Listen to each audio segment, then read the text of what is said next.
This is DJI Spark, and today I'll show how you can record or not record audio with a video cache on this drone. So in the beginning, enter the camera view of the DJI Go 4 app. Now launch settings, enter the general settings category, that is the three dots icon you'll find to your left.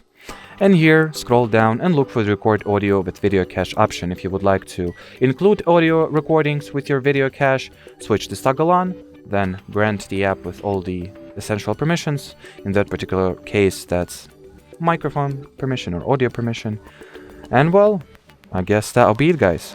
Or actually, before I finish the video, obviously in order to not record audio with video cache, hence saving some storage space, just switch this toggle off like you enabled it. Just mirror the section pretty much.